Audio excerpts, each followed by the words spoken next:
अस्सलाम वालेकुम स्टूडेंट्स, उम्मीद करता हूँ आप लोग बिल्कुल ठीक होंगे, खैरियत से होंगे।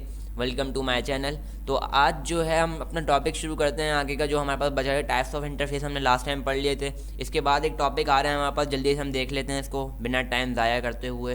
तो यहाँ पर हमारा टॉपिक है टाइप्स ऑफ ऑपरेटिंग सिस्टम 2.2। हमारे पास इसकी ये हेडिंग है और टाइप्स ऑफ ऑपरेटिंग सिस्टम्स का नाम है। The operating system can be categorise as under. सही, उन्होंने क्या करा है, ऑपरेटिंग सिस्टम को कुछ कैटेगराइज कर दिया है। 4 तरह की कैटेगराइज उसमें कर दी हैं, यानी कि बहुत सारे होते हैं ऑपरेटिंग सिस्टम, लेकिन अभी हमें यहाँ पे 4-5 तरह के उन्होंने ऑपरेटिंग सिस्टम बताएं। उनमें से कुछ चंद ये हैं मौजूद यहाँ पे देखें। Single user and multi user operating system, batch processing system, ठीक, operating system, time sharing operating system, ठीक, real time processing operating system. तो हम शुरू करेंगे single user and multi user operating system से। आई होप मेरी बात आपको समझ में आ रही होगी। Single user and multi user operating system से हम स्टार्ट करेंगे।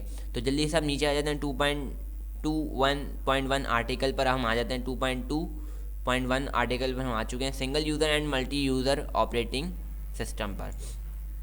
तो सिंपल, जो सिस्टम इस वक्त मैं यूज़ कर रहा हूँ विंडोज़ 7, मैं अभी एज अ सिंगल यूज़र इसको यूज़ कर रहा हूँ। तो ये कौन सा ऑपरेटिंग सिस्टम कहलाएगा? विंडोज़ 7 कौन सा ऑपरेटिंग सिस्टम कहलाएगी मेरे पास? Single user.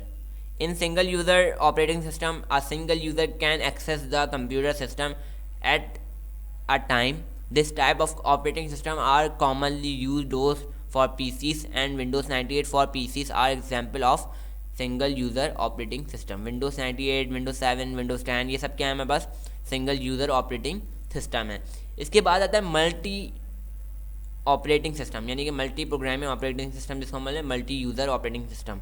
ठीक, अब multi user operating system allow multiple user to access the computer at same time. The operating system manage the memory and resource among the various user according to the requirement. Linux and Unix are the most common example of the multi user operating system. इसकी सबसे अच्छी मिसाल ये है, आप bank चले जाएं तो वहाँ पे आपको बहुत सारे सिस्टम देखने को नहीं मिलेंगे। वहाँ पे वो क्या करते हैं, सिर्फ एक ही सिस्टम लगाते हैं, एक सिस्टम, ठीक, एक सिस्टम उन्होंने लगा दिया, हैवी सिस्टम, काफ़ी हैवी होता है वो ना।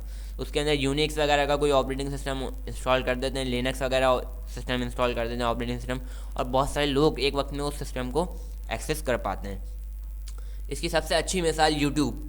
आप इस वक्त यूट्यूब यूज़ कर रहे हो या इस वक्त अगर यूट्यूब यूज़ नहीं करते, लेकिन जब भी मैं आपको मिसाल दे रहा हूँ यूट्यूब की, तो यूट्यूब अगर आप देख लो तो वो एक multi user operating system, multi user, ज़ाहिर सी बात है एक वक्त में बहुत सारे लोग उसको यूज़ कर रहे होते हैं, और वो खुद क्या है, एक ऑपरेटिंग सिस्टम है, यानी कि एक सॉफ्टवेयर है। बात समझ में आ रही है? तो वो क्या कहलाएगी?